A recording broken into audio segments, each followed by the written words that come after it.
Dans cette vidéo, nous allons commencer à nous repérer dans l'interface de Revit, voir comment naviguer entre les différentes vues. Pour cela, utilisons tout simplement ce fichier. Autodesk propose un exemple de modèle. Il vous sera certainement dès votre écran, si c'est votre première ouverture, proposé dès le début. Hack Basic Sample. Je l'ouvre et je suis tout d'abord sur une feuille de présentation. On va plutôt travailler sur des vues de travail, des éléments que l'on va retrouver ici dans l'arborescence du projet. Cette arborescence, vous voyez, est bien classifiée.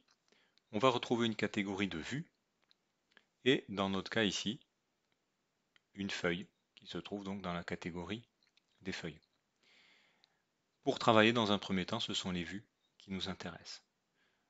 Elles sont classées par plan d'étage, vue 3D, élévation, coupe, avec à chaque fois un menu qui permet de l'ouvrir.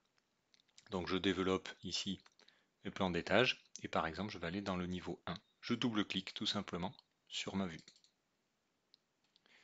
Vous voyez qu'ici un deuxième onglet est apparu, je suis toujours dans le même projet, mais une nouvelle vue apparaît.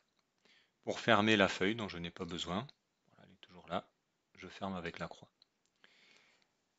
Je suis donc ici sur une vue de niveau.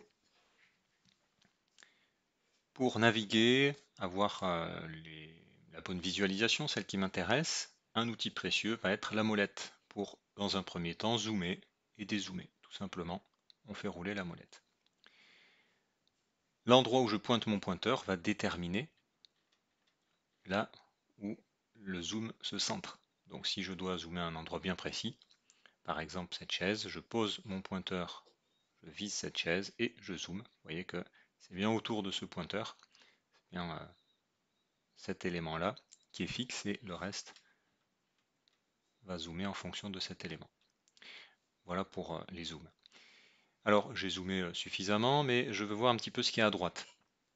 Dans ce cas-là, je vais maintenir ma molette enfoncée. Donc molette, je clique, je maintiens enfoncé. Vous voyez que j'ai la commande panorama qui est apparue. Et je peux ainsi, tout en gardant mon niveau de zoom, me déplacer dans ma vue. Je peux évidemment jouer sur les deux, du zoom, un déplacement et un zoom de nouveau pour rapidement aller à un endroit qui m'intéresse. D'autres possibilités? Alors, je peux les avoir notamment en cliquant droit sur un endroit, peu importe l'endroit. Et je vais avoir ici zoom région. Je n'ai plus qu'à dessiner une fenêtre. Donc je clique, je maintiens enfoncé, je relâche.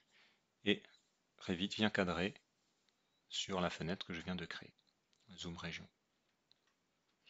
Voilà quelques éléments déjà qui nous permettent d'aller à l'endroit où on veut sur la vue. Alors nous allons ouvrir une vue 3D pour compléter nos déplacements. Dans l'arborescence du projet, dans les vues, nous avons une catégorie vue 3D. Je développe. Voilà. Ici dans ce projet, il y en a plusieurs. Elles ont été créées. Sinon par défaut, vous avez une vue 3D de base qui est entre accolades. Je double-clique dessus. J'ai donc en plus de mon niveau 1 un nouvel onglet qui correspond à ma vue 3D. De la même façon, je peux utiliser le zoom avec la molette. Et si je maintiens ma molette enfoncée, je suis en mode panoramique. C'est exactement la même chose. Nouveauté, puisqu'on est dans un environnement ici 3D, je vais pouvoir aussi changer mon point de vue avec l'outil Orbit. Je maintiens ma molette enfoncée et en plus de cela, au clavier, j'active la touche Shift.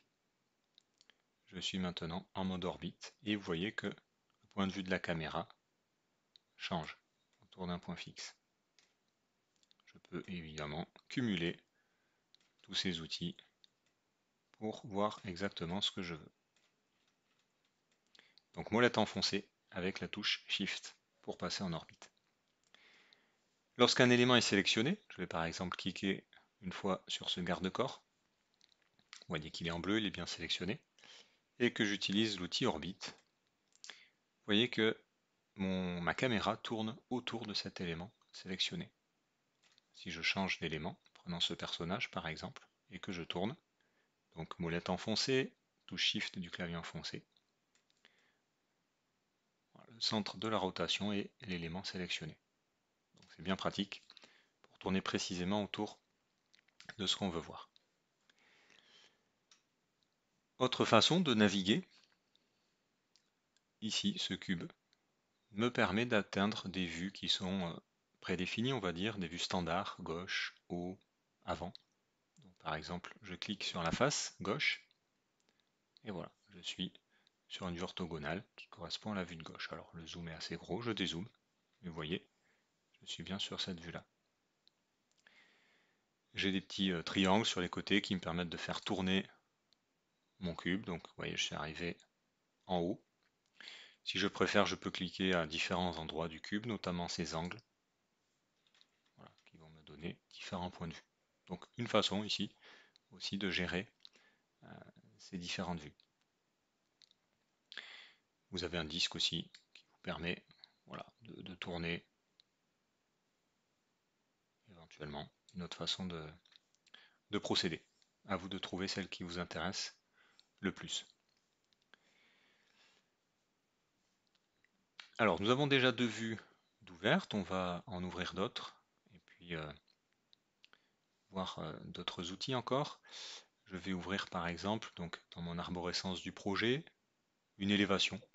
Je déroule, élévation, ouest par exemple. Très bien. Et enfin une coupe. Je déroule les coupes. Peu importe, celle du milieu. Voilà, j'ai une coupe sur mon bâtiment. Donc j'ai bien 4 onglets ici, qui correspondent chacun à une vue bien particulière. Je vais pouvoir les visualiser tous en même temps. Première possibilité pour cela, je vais dans l'onglet Vue du ruban, et à droite, dans Fenêtre, j'ai la possibilité ici de cliquer sur Vue en mosaïque. Vous voyez, il a agencé l'écran pour que mes 4 vues soient bien représentées. Alors, ça cadre pas très bien mes vues.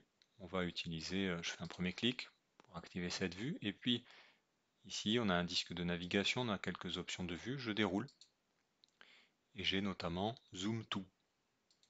Voilà, il recadre l'ensemble de ma vue. Je peux le faire pour mes 4 vues simultanément. Alors, je vais aller sur celle-là pour faire cette action. Même chose, je déroule. Et cette fois-ci, je fais Zoom To général. Voilà, il a bien cadré mes 4 vues de façon à tout voir. Donc c'est quelque chose qu'il ne faut pas hésiter à utiliser pour bien qu'on travaille dans une vue, le voir en même temps sur une autre vue, ça va être bien pratique. Pour revenir en vue en onglet, toujours dans mon onglet de ruban vue, j'ai ici dans fenêtre vue en onglet et je retrouve ici mes 4 onglets. Autre façon de faire que vous allez certainement apprécier, c'est un raccourci clavier WT, je passe en vue en mosaïque, et à l'inverse TW pour passer en vue en onglet. WT ou TW. Alors je vais revenir en vue en onglet et je n'ai pas besoin de continuer de travailler avec ces vues. Je vais donc ici cliquer sur fermer inactif. Tous les onglets qui ne sont pas utilisés sont fermés, je garde uniquement la vue sur laquelle j'étais en train de travailler.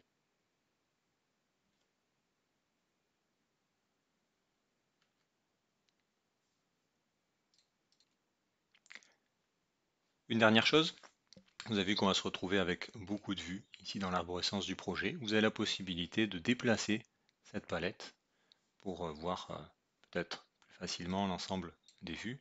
Pour cela, je clique, je maintiens enfoncé le clic gauche de ma souris, et puis je vais déplacer ma palette, par exemple l'ancrer à droite de mon écran. Voilà, une fois que vous voyez que vous touchez le bord de l'écran, il vous propose de l'ancrer, je relâche et je retrouve ici mon arborescence. Vous verrez suivant vos préférences d'utilisation.